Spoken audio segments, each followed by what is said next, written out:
참예수님 자비의 사도들입니다.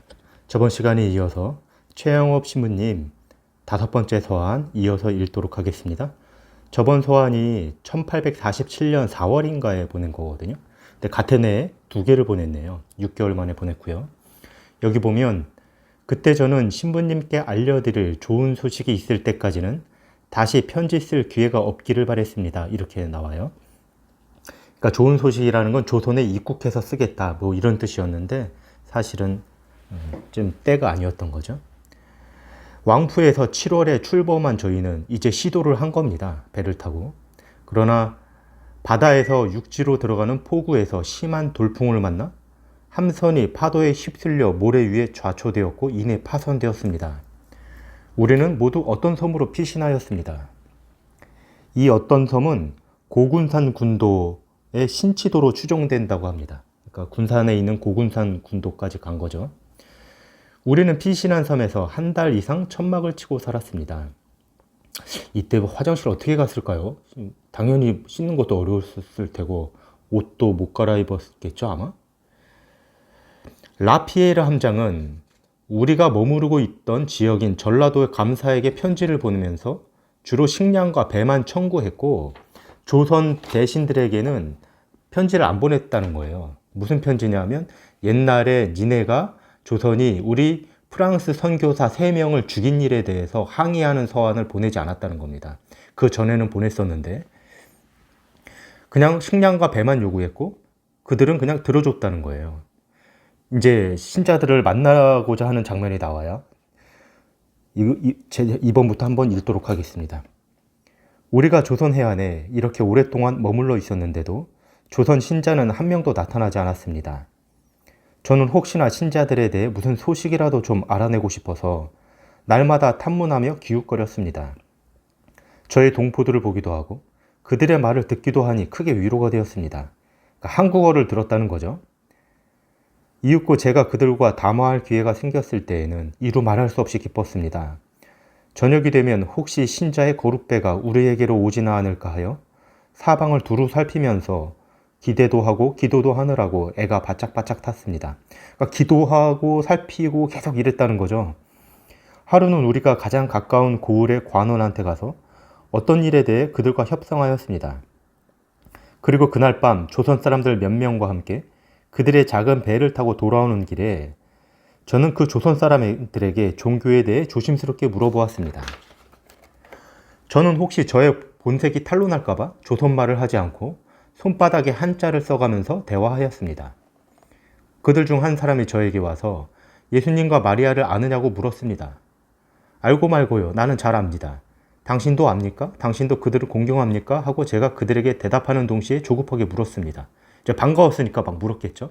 그는 그렇다고 시인하면서 우리 둘레에 있는 외교인들에게 들킬까봐 조심스러워 이내 대화를 중단했습니다. 그러니까 둘이서 몰래 이렇게 대화했다는 거죠. 저는 몰래 기회를 엿보아 남에게 들키지 않게 그의 손을 살며시 잡아 끌어당기고 한문을 써가면서 당신 가족이 전부 신자입니까? 신자들이 어디에 살고 있습니까? 혹시 신자 거룩배가 있습니까? 하고 물어보았습니다. 그는 그의 온 집안이 모두 다 신자이고 대공소라는 곳에 살고 있는데 대공소라는 것은 현 전북 부안군 변산면 석포리의 대소공소라고 합니다. 그곳은 우리가 있는 고군산 군도에서 100리가량 떨어져 있다고 대답하였습니다. 그리고 모레, 즉 우리 배가 출발하기 전날 신자의 작은 배 한 척이 이리로 올 것이라고 귀띔해 주었습니다. 저는 여러 가지를 계속 물어보았으나 그는 손을 빼고 더 이상 대답을 하려고 하지 않았습니다. 그래서 저는 큰 희망과 조바심을 가득 안고 신자들을 기다리기 시작했으나 배가 온다고 그랬잖아요. 근데 나타나지 않았습니다. 그것도 그럴 것이 사방에서 조선 거룩배들이 횃불을 켜고 경비를 했고 낮에는 아무도 접근을 못하게 했다는 것입니다. 관원 한 사람을 따로 붙들고 조선에 천주교인들이 있습니까? 임금님은 아직도 천주교인들을 박해합니까? 하고 은근히 물어보았습니다. 그는 임금님이 천주교인들을 혹독하게 벌하고 많은 천주교인들을 죽였으며 아직도 죽인다고 대답하였습니다. 저는 고군산 군도에 남아있기를 원하여 라피에르 함장에게 여러 번 청했으나 함장은 결코 동의하지 않았습니다. 저는 서원까지 하면서 간신히 여기까지 왔는데 천신만고 끝에 이거를 버리고 다시 돌아가야 상해로 돌아가야 한다고 생각하니까 마음이 아팠고 상해로 되돌아오지 않을 수 없게 되었을 때 저도 모르게 눈물이 줄줄 흘렀습니다. 다시 돌아가게 됐어요. 그러나 우리는 아직도 희망을 잃지 않고 낙담하지 않으며 여전히 하느님의 자비를 바라고 하느님의 전능하시고 지극히 선하신 섭리에 온전히 의지하고 있습니다. 이렇게 썼습니다. 근데 사실 그것도 맞는 것이 아직 부제품이기 때문에 들어가 봐야 죽는 거밖에 못해요. 기껏. 이제 사제품 받고 들어가야죠. 이제 사제품을 받았습니다. 1849년 4월에 받았고 지금 5월 달에 편지를 쓰는 것이에요. 6번째 서한입니다. 맨 편지 첫 번째 예수 마리아 요셉이라고 썼었는데 이번에는 성경 구절을 썼네요. 저는 그들 안에 있고 아버지께서는 제 안에 계십니다. 이는 그들이 완전히 하나가 되게 하려는 것입니다. 이렇게 시작을 했습니다. 우리의 기대가 이루어지기를 참고 견디는 것은 잠깐입니다. 이러면서 자기가 인내하고자 하는 그 구절을 썼죠. 그러면서 자기가 못 들어가는 이유를 자신에게 돌리는데 전 뭐 그런 것 같진 않은데 뭐 아마 그 겸손의 덕을 닦으려고 그런 게 아닌가 하는 생각이 좀 들기도 하고요. 여기 보면 나오죠. 아마도 저는 천상의 도움을 애원하는데 너무나 소홀하였고 인간적인 희망에 너무 의존하였으며 또한 무수한 죄를 범하였습니다. 뭐 그렇게 죄를 많이 범했겠어요? 그 때문에 하느님께서는 우리의 기도를 들어주지 않으실 것이라 여겨집니다. 이게 보통 우리가 간절히 아무리 기도해도 안 됐을 때 그 탓을 아마 자기한테 그 원인을 돌리는 현상이 아닌가 이렇게 보여지고요. 제가 우리에게 오는 하느님의 자비의 길을 가로막고 있는 듯합니다. 라고 이렇게 썼는데 사실 하느님의 뜻이 지금 아니었던 거라고 보여집니다. 방금 우리는 두 번째 해로 원정을 시도하였습니다. 두 번째로 갔다는 거예요. 지난 1년 내내 아무것도 할 수 없어 허송세월만 했습니다. 그런데 재작년에 우리가 파선했던 고군산 군도에서 저의 이종 사촌 형이 거룻배를 가지고 와서 여름 내내 우리를 기다렸다고 합니다. 그러니까 소식이 전해져서 오긴 온 거예요. 근데 이제 늦게 서로 엇갈린 거죠. 그쪽 조선에서도 자기네 이제 그 프랑스 함선의 소식을 들은 거고요.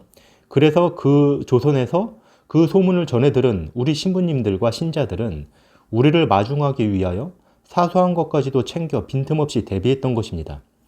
그들이 얼마나 많은 끔찍한 위험과 공경을 겪었겠습니까? 그런 위험과 공경에서 준비하고 왔는데 엇갈렸다는 것이죠. 근데 사실 엇갈리지 않았다면 최영업 신부님은 아무것도 못했을 겁니다. 그러면서 백령도로 향했습니다. 이곳은 우리의 친애하는 자랑스러운 전우였고 지금은 하느님 아버지 앞에서 우리의 충실한 천상 수호자가 된 김대건 안드레아 신부가 체포되었던 곳입니다. 계절이 꽤 나쁜 때였기 때문에 이번에도 마찬가지로 사슬이 끊어지고 닻은 잃어버렸으며 이렇게 나와요. 그러면서 어느 곳에 또 가게 됩니다. 여기가 백령도라고 그 해도에 백령도라고 적혀있는 다른 섬에 가보아도 다른 배는 보이지 않았고 뭐 이렇게 계속 나오고요. 하여간 이제 우리는 극도의 궁지에 빠졌습니다. 또 이렇게 나옵니다. 또 궁지에 빠졌어요. 전혀 알 수 없는 생소한 곳이요 지극히 위험한 곳이었습니다. 닻을 내릴 수도 없고 안내자를 부를 수도 없었습니다. 어떤 조선 사람이라도 외국인에게 심부름을 하기 위해서 접촉하는 것이 엄금되어 있기 때문이었습니다. 우리는 라피에르 함장이 당했던 것과 같은 운명을 당할까봐 조바심을 내고 있었습니다. 즉 아무것도 못하고 뒤돌아가는 것을 아마 걱정했던 것이겠죠. 그러면서 이제 약간 여기 보면 약간 도발하는 게 나와요. 프랑스를 이제 조선에 와서 좀 힘 좀 써라. 신앙의 자유를 위해서 그렇게 도발하는 게 넘어가고요. 이제 순명에 대해서 나옵니다. 제가 거룩한 순명을 무시하고 제 마음대로 하였더라면 저는 벌써 우리 포교지인 조선에 들어가 있거나 그렇지 아니하면 죽었을 것이다. 이미 마음에 나오는 열정은 그렇다는 거예요. 그러나 저는 제가 원하는 것이 아니고 다만 하나님께서 원하시는 것과 저의 장상이 명하시는 것만 이루어지기를 바랄 뿐입니다. 그러니까 숙명을 잊어버리고 자기 열의가 아무리 대단하고 그 열의가 거룩해 보인다 할지라도 하느님이 정하신 때가 있고 그렇다는 거죠. 최양업 신부님의 열의는 대단했지만 계속 억누르고 있어야 되는 시기였던 거로 보입니다. 우리 머리이신 예수 그리스도의 지극히 거룩한 늑방안의 심장으로부터 순명과 인사의 문안을 드립니다. 이 표현도 되게 멋있어서 제가 줄쳐놨어요. 머리이신 예수 그리스도의 지극히 거룩한 늑방안의 심장으로부터, 그러니까 창에 찔린 어떤 그 예수님의 심장을 말하는 거겠죠. 순명과 그것을 근거로 한 순명이라고 얘기하는 거죠. 참 묵상할 만한 구절입니다. 400주일, 부활 제2주일에 지금은 자비의 주일이 되었죠. 저는 사제품을 받았습니다. 이제 드디어 사제품을 받았어요. 그리고 이제 갈 일만 남았습니다. 7번째 서한은 드디어 조선에 도착해서 쓰는 서한이에요. 그것은 다음 시간에 읽어보도록 하겠습니다.